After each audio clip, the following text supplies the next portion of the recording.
ನಮಸ್ಕಾರ, ಜನಸ್ಪಂದನ ನ್ಯೂಸ್ಗೆ ಸ್ವಾಗತ. ಹಳಿಯಾಳದ ಬ್ರಹ್ಮಕುಮಾರಿ ಈಶ್ವರೀಯ ವಿಶ್ವವಿದ್ಯಾಲಯದಲ್ಲಿ ಕಾರ್ಮಿಕ ದಿನಾಚರಣೆ ಆಚರಣೆ. ಉತ್ತರ ಕನ್ನಡ ಜಿಲ್ಲೆ ಹಳಿಯಾಳದ ಬ್ರಹ್ಮಕುಮಾರಿ ಈಶ್ವರೀಯ ವಿಶ್ವವಿದ್ಯಾಲಯದಲ್ಲಿ ಮೇ 1ರಂದು ನಡೆಯುವ ಕಾರ್ಮಿಕ ದಿನಾಚರಣೆಯ ಅಂಗವಾಗಿ ಈಶ್ವರೀಯ ವಿಶ್ವವಿದ್ಯಾಲಯದ ಸಂಸ್ಥೆಯ ಮುಖ್ಯಸ್ಥರಾದ ಪದ್ಮಕ್ಕನವರ ನೇತೃತ್ವದಲ್ಲಿ ವಿದ್ಯುತ್ ಸರಬರಾಜು ಇಲಾಖೆಯಲ್ಲಿ ಕೆಲಸ ನಿರ್ವಹಿಸುವ ಲೈನ್ಮೆನ್ ಹಾಗೂ ನೀರು ಪೂರೈಕೆ ಮಾಡುವ ವಾಟರ್ಮ್ಯಾನ್ಗಳನ್ನು ಸನ್ಮಾನ ಮಾಡುವ ಮುಖಾಂತರ ಸರಳವಾಗಿ ಕಾರ್ಮಿಕ ದಿನಾಚರಣೆಯನ್ನು ಆಚರಿಸಲಾಯಿತು.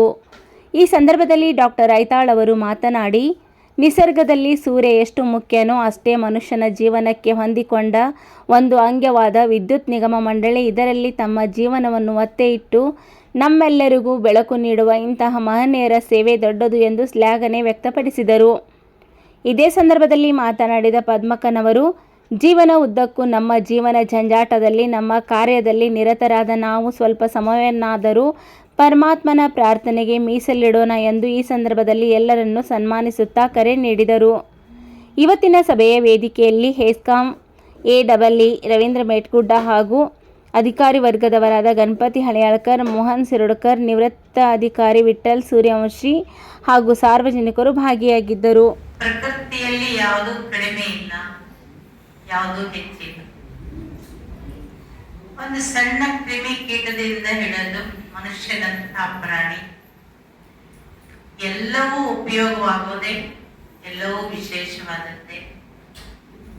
ಭಗವಂತನ ರಚನೆ ಅಂದ್ರೆ ಅಲ್ಲಿ ಹೆಚ್ಚು ಕಡಿಮೆ ಅಂತ ಯಾವುದಿಲ್ಲ. ಎಲ್ಲರಿಗೂ ತಮ್ಮದೇ ಆದಂತಹ ಸ್ಥಾನ ಇರ್ತದೆ, ವಿಶೇಷತೆ ಇರ್ತದೆ. ಇವತ್ತು ಯಾರು ಕೆಲಸ ಮಾಡದೆ ಹೋದ್ರು ಯಾವುದು ನಡೆಯೋದಿಲ್ಲ.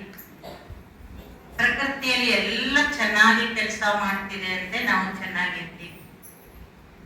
ಸೂರ್ಯ ಚಂದ್ರ ಇರಬಹುದು, ಈ ಮಳೆ, ಚಳಿ, ಗಾಳಿ ಅಥವಾ ಬೇಸಿಗೆ, ಇವೆಲ್ಲರೂ ಚೆನ್ನಾಗಿ ತನ್ನ ಕಾರ್ಯ ನಡೀತಾ ಇದ್ರೆ, ಪ್ರಕೃತಿ ತನ್ನ ಕೆಲಸ ಮಾಡ್ತಿದ್ರೆ, ನಾವು ಮನುಷ್ಯಾತ್ಮರಿಗೋಸ್ಕರನೇ ಇರೋದು.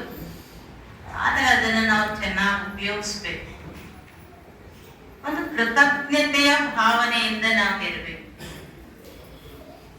ಪ್ರಕೃತಿ ಕೊಟ್ಟದ್ದನ್ನ ಸ್ವೀಕಾರ ಮಾಡಿ ಆ ಪ್ರಕೃತಿಗೆ ಒಂದು ಕೃತಜ್ಞತೆ ಹೇಳುವಂತಹ ಒಂದು ಸಂಪ್ರದಾಯ. ಅದನ್ನೇ ಹಿಂದಿನ ಹಿರಿಯರು ಪೂಜೆಯ ರೂಪದಲ್ಲಿ ಮಾಡಿ, ನದಿ ತುಂಬಿ ಹರಿದ್ರೆ ನದಿಗೊಂದು ಬಾಗಣ ಕೊಟ್ಟು ಪೂಜೆ ಮಾಡೋದು,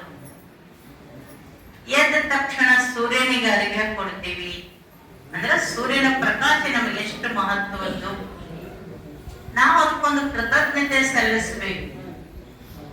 ಸೂರ್ಯ ನಮಸ್ಕಾರ ಇರ್ಬೋದು, ಅರ್ಘ್ಯ ಕೊಡೋದಿರ್ಬೋದು, ಪೂಜಾ ಮಾಡೋದಿರ್ಬೋದು. ಭೂಮಿ ತಾಯಿಯನ್ನಂತೂ ಎಷ್ಟೋ ಸಂದರ್ಭದಲ್ಲಿ ನಾವು ಪೂಜಾ ಮಾಡ್ತೀವಿ.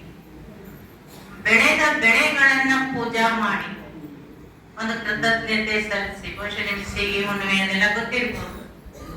ವಿಶೇಷ ಪ್ರಸಾದ ಮಾಡಿ ಅಲ್ಲಿ ನೈವೇದ್ಯ ತೋರಿಸಿ ಅಲ್ಲಿ ಅರ್ಪಿಸಿ ಆ ಭೂಮಿ ತಾಯಿ ನಮ್ಗೆ ಇಷ್ಟ ಕೊಟ್ಟಿದ್ದಾಳೆ ಮತ್ತು ಸಮೃದ್ಧಿಯಾಗಿ ಕೊಡುವಂತ ಈ ಕೃತಜ್ಞತೆ ಅನ್ನೋದು ಮನುಷ್ಯ ಜೀವನದ ಒಂದು ವಿಶೇಷ ಮೌಲ್ಯ ಅಂತ ನಾವು ಹೇಳ್ತೀವಿ.